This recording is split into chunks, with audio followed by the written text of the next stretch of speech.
These men are serving life sentences at Angola prison in Louisiana. They don't have the possibility of parole. I'm serving a life sentence for second-degree murder. First-degree murder. Second-degree murder and armed robbery. I'm serving a life sentence. A life sentence without parole. I was 18 when this crime happened. I was 17 years old. I was 18 at the When I time. come here, I was 17. I'm 80 years old now. Louisville police tell us it all started as road rage over the weekend. They say here on I-20, Brittany Griffith shot the teen girl in the face. Police now tell us that in the back seat of the suspect's car, her 3 children, the youngest, 4 years old.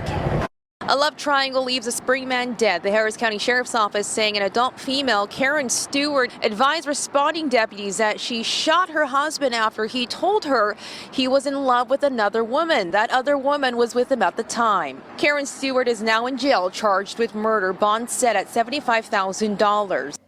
What happens when we allow our emotions to run and rule our lives and we react instead of responding?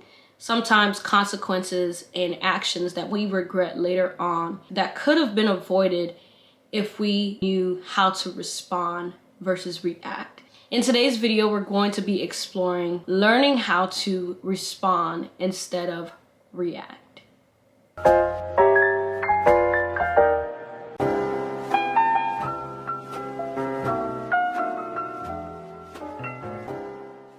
Hello everyone, my name is Stefania. If this is your first time tuning in, go ahead and subscribe to the channel and let's jump right into today's video. As we grow and develop through life, the natural thing to do is to self-reflect, and I am someone who loves to reflect on themselves and improve myself in any way that I can. This video actually came from a situation that happened that really caused me to self-reflect and brought on this topic of responding versus reacting.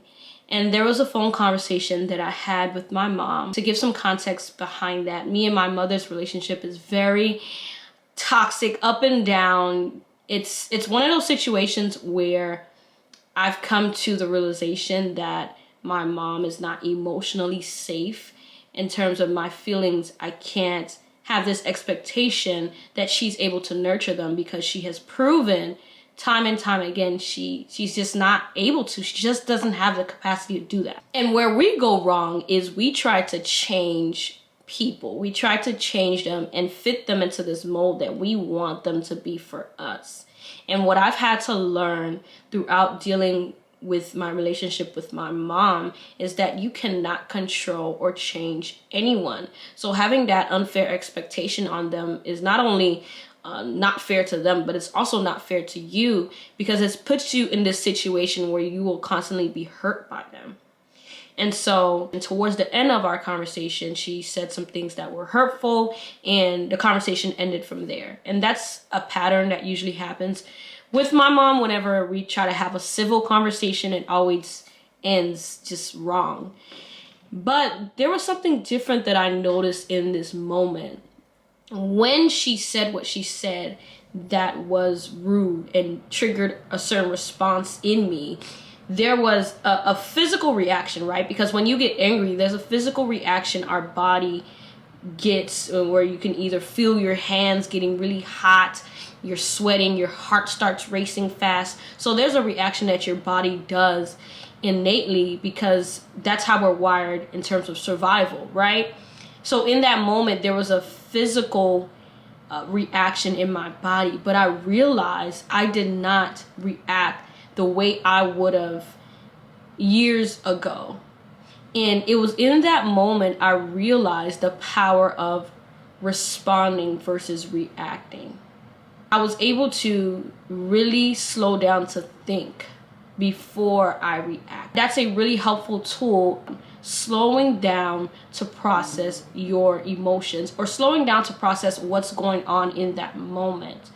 So when we got off the phone, and this was a couple days later, I was able to reflect, and I saw how this pattern of reacting versus responding actually showed up in my relationships as well.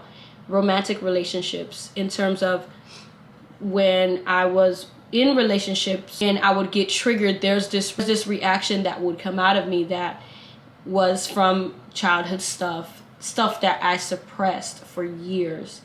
And I'm reading this book on emotional intelligence by Daniel Goleman, which he really breaks down the parts of our brain that helps us process our emotions and the parts of our brains that store emotional responses from patterns in our childhood that causes certain reactions out of us when we get into a situation that may look even similar to what happened in childhood, even though it's not. And it's a way for our brain to protect us. And so what he describes in his book in terms of being emotionally intelligent is using the part of our brain, which is the neocortex, which processes more rationally, to partner that with our emotions, to take the time to slow down and think. And during that conversation with my mom, I realized that I was doing this without even realizing that I was doing it. And it was by just not reacting, not being reactive, how I would have reacted in the past and saying, why are you saying this? Don't you know this? Or all of that would have got me nowhere, honestly, because it just didn't get me nowhere in the past. But slowing down and really taking the time to think about what you're feeling is a hack in responding versus reacting. And I'm gonna give you guys some examples later on in the video as well, some practical things that you can do that'll help you respond versus react. If you're someone who is quick-tempered, who loses their cool easily, or who gets triggered easily, one thing that you have to understand is when we react to whoever is pushing our buttons, whoever is intentionally insulting you, or whoever is really trying to get this reaction out of you, when you give them that reaction, you are handing them over control. You're allowing them to control you, because when you're reactive, when you're in the state of being emotional, you're easily controlled and manipulated. Picture the puppet on the puppet strings, and they're just pulling your strings by what they say, by what they do. And for the longest time, you guys, I grew up in the house with my mom and catering to her emotions in a way, because when she gets angry and says certain things that she knows will get a reaction, it's like my brain kind of normalized it, and I started doing the same thing. And it's really weird. You have to take the time to truly heal from your childhood, especially if you experience things that were not normal or in an environment that was toxic and explosive. Because what starts to happen is those same patterns that you grew up around, you internalize it and you start doing the same exact thing. So when you get into relationships, now you're reactive because you grew up around a mother or a father who was reactive, and it's constantly giving you the same results. I had to come to this realization, and this was a quote that I put up towards the ending of last year. Insanity is doing the same thing over and over again, but yet expecting a different result. And I noticed a pattern within myself, being self-reflective and being really honest with myself. I had this same issue that I saw in my mom that I disliked, which is being reactive, being quick and sharp with my words, not building up with my words, but tearing down. And it was all that I knew. But when you know better, you do better. And so all of this applied to me with my mom and in a relationship with my mom. And I realized as well is that God will use certain people in your life, especially the difficult ones that are hard to deal with, to really bring certain stuff out of you and to shape and mold you. Because had my mom not been the way she is, I would not have this moment of honest self-reflection to be able to point out the things that needs to be worked on. And it's in the area of emotional intelligence, responding versus reacting. And we see examples in the world of how dangerous the outcomes can be when you act before you think. And that's why we hear the saying, think before you act. Because sometimes in the moment, what you may feel, even though it may feel real in the moment, after you process it later on, you realize that it's not as big as it was in the moment, that it's actually a really small thing that you can get over. But if you react versus respond in the moment, you may say or do things that you'll later on regret. And to make this practical, during that conversation that I had with my mom, I had two choices of either reacting and responding. And when I took the time to truly process the possible outcomes of me reacting to her in that moment, that all the outcomes were negative. But when I realized, okay, so you just take yourself away from the situation. If you can't think of a good response right now, just remove yourself from that situation. What is a reaction? A reaction is an immediate, impulsive action driven by raw emotions. So, for example, in the beginning of this video, someone just found out their boyfriend or their girlfriend, their wife or their husband cheated on them, and their reaction is to pull out a gun and shoot them. In that moment, had they have taken the time to really think about the situation, that could have been avoided. That's a life that could have been saved. I think it's also important to understand that we as humans were giving emotions and these reactive reflexes for a reason. It works in times when we're in danger, like when you're reacting to something that, let's say, for example, you burn your hand, there's an immediate reaction to move your hand from whatever may have burned you, or you're in a dangerous situation, the immediate reaction is to run. In those circumstances, the reactive nature that we have within ourselves actually helps us. But where we go wrong is in those moments where the reaction that those, whatever circumstance may be triggering in us, the situation versus the reaction may not be warrant. We realize that later on after we've taken the time to truly process and think about what it is that actually happened. And what is responding? When we respond, that means we've taken the time to really consider and truly think about all the possible consequences. So I've just found out this person has cheated on me, this person has lied. Responding looks like I step away, I don't text, because sometimes when we text in the heat of the moment, you will say stuff you don't mean. It almost always happens. But responding looks like, okay, if I say this to this person, this will hurt them. If I do this, say for example, I go over to their house, I may hit them. I may do something that I will later on regret. Responding causes you to take the time to think about consequences. When we react, we're not thinking about consequences. We're not thinking about how we can hurt people or hurt others. We're just reacting off of a situation. But responding helps us take some time in between what just happened and how we choose to respond to it. And I should also say that not everything deserves a response. You have to be able to pick and choose what to respond to, especially if you're someone who's more in a public space, choosing what you want to respond to. There's people who have commented crazy stuff on my videos or content, but I have to choose what is worth giving a response to. And sometimes some things are just not worth it. They're not worth the trouble. They're not worth the stress. They're just not worth it. And you got to pick your battles in that way, because when you react to everything every time, you get drained and you get stressed out. And that's how all these sicknesses start to come, because you're constantly in a state of always overreacting out of everything that happens in your life. You got to be able to allow some things to just roll off your back. Oh, that person doesn't like me? Oh, well. That person said this about me? Okay.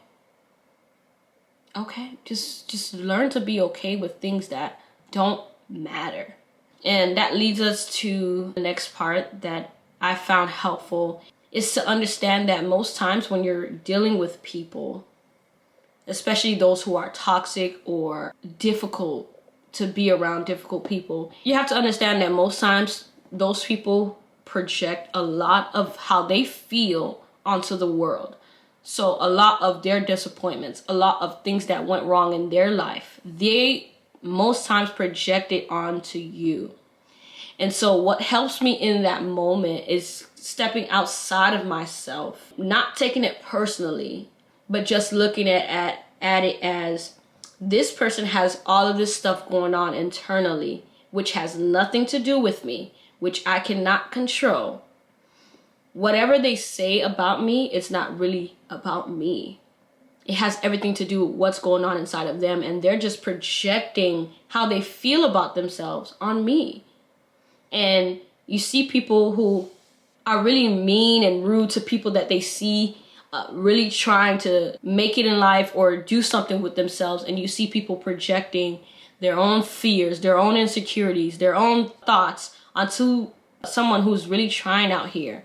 And that's what you have to understand. People project their own insecurities.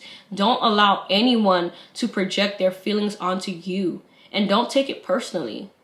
Don't take it personal. My life changed and became a lot less stressful when I stopped taking things personal. Some things are not about you. As hard as it probably is to hear, some people just have their own stuff going on that just pissed them off, or that just made them into the person that you see today way before you were in the picture. Where we go wrong and where we compile trauma on top of trauma is when we take it personal. We make it mean something's wrong with me. And I did this for a long time with my relationship with my mom. This is an area that I still to this day am working really hard in, because especially with relationships that are really close, it takes a lot more practice to truly heal from the past when it comes to dealing with certain relatives or people that are close to us, because it holds a lot of memories. Now here we get to the part of the video where I share with you all some practical steps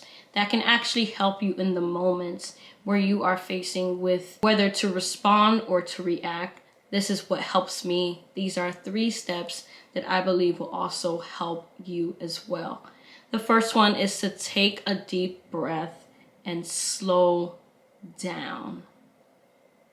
Everything does not need an immediate answer or an immediate response.